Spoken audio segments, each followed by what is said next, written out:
আসসালামু আলাইকুম। স্থানীয় সরকার প্রকৌশল অধিদপ্তরের তথা এলজিডি এর বিভিন্ন নিয়োগ পরীক্ষার প্রশ্নপত্রের চূড়ান্ত সাজেশন নিয়ে হাজির হয়েছি এডুকেশনাল টিপস অ্যান্ড ট্রিক্স চ্যানেলে। চলুন সাজেশনটি দেখে নেওয়া যাক। ইতর বিশেষ বলতে বোঝায় পার্থক্য। মৃত্তিকা দিয়ে তৈরি কথাটি সংকোচন করলে হবে মৃন্ময়। ইসলাম ও সুফিবাদের প্রবাদে ভারতবর্ষে ঘটেছিল চিন্তা বিপ্লব। চণ্ডীমঙ্গল কাব্যের উপাদ্য চণ্ডী কার স্ত্রী? শিব। শ্রীকৃষ্ণ কীর্তন কাব্য কোথা থেকে উদ্ধার করা হয়েছিল? গোয়ালঘর থেকে। আমার সন্তান যেন থাকে দুধে ভাতে, এই মনোবাঞ্ছটি কার? ঈশ্বরী পাটুনির। অভিক রবীন্দ্রনাথের কোন গল্পের নায়ক? রবিবার। সকলের তরে সকলে আমরা, প্রত্যেকে আমরা পরের তরে কার রচিত পঙ্ক্তি? কামিনী রায়। মীর মোশাররফ হোসেন বিষাদ সিন্ধু একটি উপন্যাস। নীল লোহিত কোন লেখকের ছদ্মনাম? সুনীল গঙ্গোপাধ্যায়। মুসলিম সাহিত্য সমাজ প্রতিষ্ঠিত হয় 19 জানুয়ারি 1926।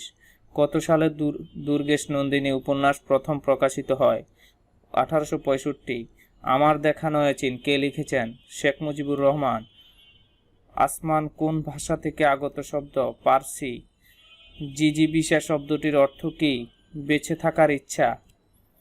বড় বড্ড এটি কোন ধরনের পরিবর্তন? ব্যঞ্জন দিত। যিনি বিধান তিনি সর্বত্র আদরণীয়, এটি কোন ধরনের বাক্য? জটিল বাক্য। সবুজপত্র পত্রিকাটির সম্পাদক কে? প্রমোদ চৌধুরী। অনুকম্পা শব্দের ইংরেজি কোনটি? ক্লেমেন্সি। ঐহিক এর বিপরীতার্থক শব্দ কোনটি? পারত্রিক।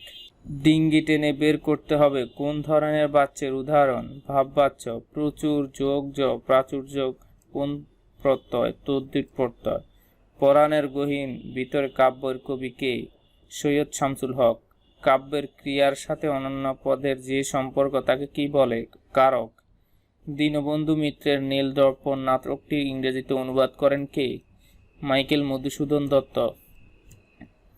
জীবনানন্দ দাশকে নির্জনতম কবি বলে আখ্যায়িত করেন কে? বুদ্ধদেব বসু। উলুবনে মুক্তা ছড়ানো প্রচলিত এমন শব্দগুচ্ছকে বলে প্রবাদ প্রবচন। খনার বচনের মূল ভাব কি? শুদ্ধ জীবনযাপন রীতি। ভাষার মূল উপাদান কি? ধ্বনি। বাংলা ভাষার জ্যোতিচিহ্নের প্রচলন করেন ঈশ্বরচন্দ্র বিদ্যাসাগর। ঠাকুরমার-ঝুলি কি জাতীয় সংকলন? রূপকথা। পৌরসভা কোন সমাজ? ষষ্ঠী তৎপুরুষ সমাজ। রবীন্দ্রনাথের রচনা নয়, বিষের বাসি। কবর কবিতাটি কোন কাব্যের? রাখালি। রবীন্দ্রনাথ নোবেল পান কত সালে? 1913 সালে।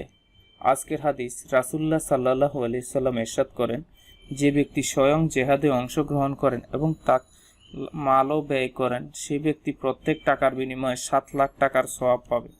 ইবনে মাজাহ। সরকারি চাকরি সংক্রান্ত গুরুত্বপূর্ণ তথ্য এবং সাজেশন পেতে আমার চ্যানেলটি সাবস্ক্রাইব করে পাশে থাকা বেল বাটনটি বাজিয়ে রাখুন। এতে করে আমার চ্যানেলের নতুন ভিডিও আপলোড করার সাথে সাথে আপনার কাছে ভিডিও নোটিফিকেশন চলে যাবে। সবাই ভালো থাকবেন, সুস্থ থাকবেন। আল্লাহ হাফেজ।